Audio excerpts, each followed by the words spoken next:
These are really some details from life that can truly exhaust a person. What's even worse is not being able to find someone to talk to about these issues. Don't worry, this video will be your inner voice. It will be a video that you will say, "That's exactly me," and with small solutions, you will feel much better. If you subscribe and like the video before we get into it, it would make me very happy, and your comments about the video are very important to me. Now let's continue. When a person goes to the gym, they get tired. Even when we go on vacation, we come back tired. However, the tiredness I'm talking about here is not physical but mental fatigue. I'm talking about fatigue related to content. If your coffee is ready, come on, let's talk about these 15 things. It's really difficult to explain to someone who doesn't understand. Starting to explain is difficult, and continuing is even more difficult. It seems that here, doing something clever is the only option other than giving up on explaining to someone who doesn't understand. I'm sorry for using this word, but if a person has chosen this word, there shouldn't be any objection to my using it when talking about these people. Working with stupid people in the same workplace tires a person, having to talk to stupid people tires a person, spending a certain amount of time in the same environment as stupid people tires a person. So I think, if there is a stupid person in an equation, the result of that equation tires everyone anyway. In fact, my bedside sentence for a few years has been this: my friends, in our religion, the greatest sin is stupidity.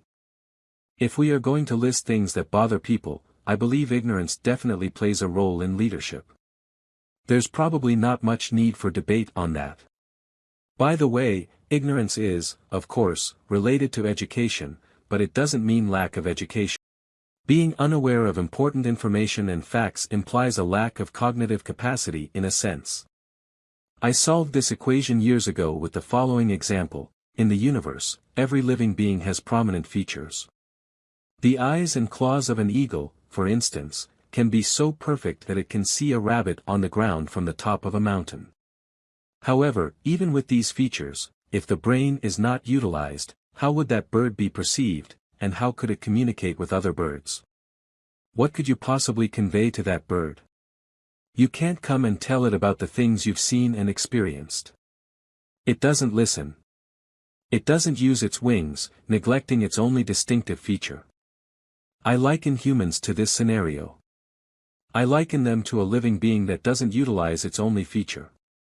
You can't tell them anything because they know everything.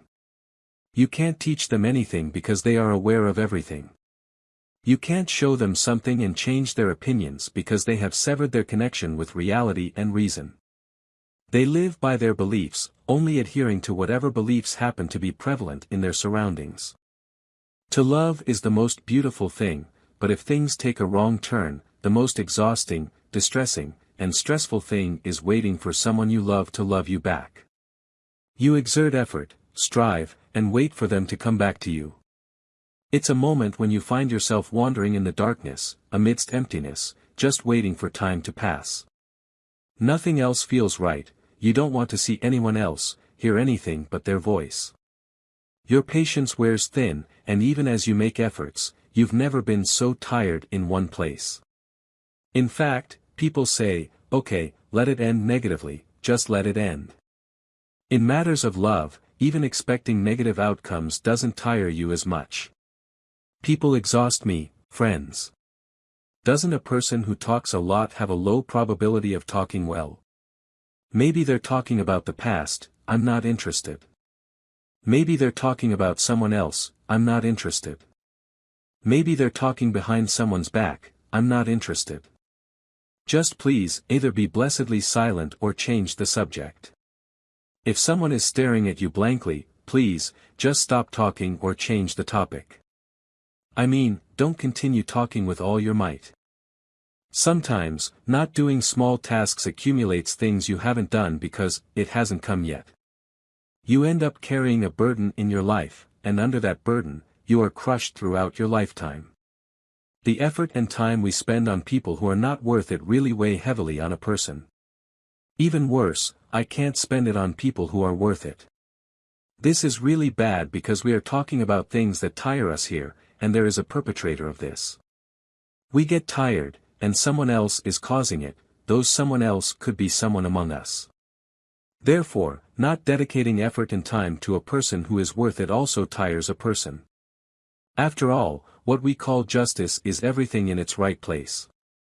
The anxiety about the future is, of course, the favorite source of fatigue for young people.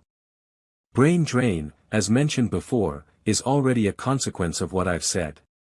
Especially if this is a young student, the anxiety about the future tires the body so much that I understand it so much by the messages I receive. Friends, make a nice plan for yourself to get rid of the anxiety about the future so that these thoughts do not tire you. Write down your goals. This will be a plan to reach the goals. Meanwhile, make a list of what you need to do. In other words, let there be a target list in front of us, let there be an action plan. Then, in life, in front of that big picture but without looking at the picture too much, wait for the completion of that painting by taking small steps in front of you. When the right time comes, you can reach your dreams in this way. Probably, what I'm going to say will sound familiar to everyone. One of the most exhausting things for a person is trying not to hurt anyone. People often find it difficult to say no to the person in front of them.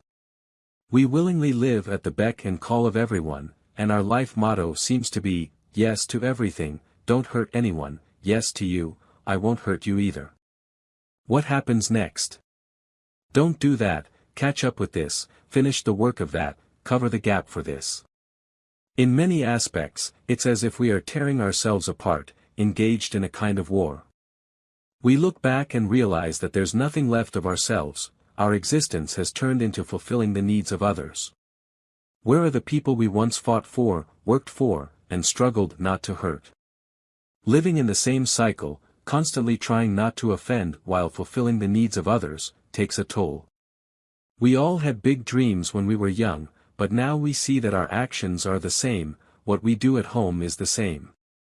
What we watch on TV is the same, friendships are the same, conversations are the same, environments are the same. Every day is a repetition of the same. As the years pass, profound change diminishes, and if the result doesn't emerge, if every day continues the same, it truly exhausts a person. It doesn't matter the subject, if you can't express your thoughts openly in an environment, it tires you, more than tired, it drives you crazy. Sometimes you even think, they're talking nonsense, don't they realize? We've messed up big time, but you can't say it. Because in an environment where the IQ level is below zero, truth-tellers are ostracized. No good comes from environments where you can't express different thoughts. It's best to distance yourself from such places. To start working every day before the sun rises, waiting for the evening in a job you're not passionate about, counting the hours. Turning on the television only to pass the time when you get home and waiting for sleep to come. This is not living, it's waiting to die, and waiting to die tires a person. Identifying the problem is half the solution, and sometimes it's possible to change. Achieving a better version of oneself in any environment is possible. As the legendary American President Franklin Roosevelt said, when everything piles up and brings you to a point you can't bear, never give up, because that is exactly the point where your destiny will change. Constantly comparing oneself to others is one of the most exhausting things, absolutely.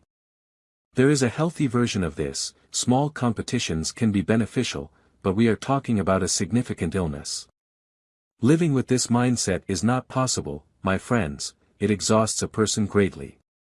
Rejoice in yourself for yourself only, a saying of hardship can tire a person, sometimes existence tires, and absence tires too. A greeting from a friend, what's the news, how are you, what have you been up to, how did it go, did you manage, can tire a person.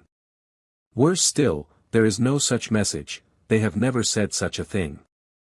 Your spouse, friend, relative, or sibling, whom you thought would never speak ill of you behind your back, can betray you in such a way that the exhaustion lasts a lifetime. When it comes to friends, even a surplus of words can be tiring sometimes. Absence also tires, depending on who it comes from. What's the news, how are you, what have you been up to, how did it go, did you manage? A greeting, I'm here for you, can tire a person. Even worse, no, they have never said such a thing. Your spouse, friend, relative, or sibling, whom you thought would never speak ill of you behind your back, can betray you in such a way that the exhaustion lasts a lifetime. When it comes to friendships, an excess of words can sometimes be tiresome. Being exposed to thoughtless actions, doing tasks reluctantly, and leaving tasks untouched because we can't find the time are passive behaviors. Good people are active, while those who think they know everything but can't express themselves even though they truly know, indifferent affections, regret, stress, fear, these are other things that wear people out. I'm sure much more has come to your mind. Please share your thoughts in the comments while I'm talking. Let this video, along with its comments, turn into an archive of things that wear people out. Go ahead and save the video. When you feel bored, you can occasionally come and see if there are others who think and feel the same way as you. Today, we talked about things that wear people out. I'm sure you liked the video and found it beneficial. If you want more of these videos, you can like and subscribe. Take care of yourselves, see you in the next video.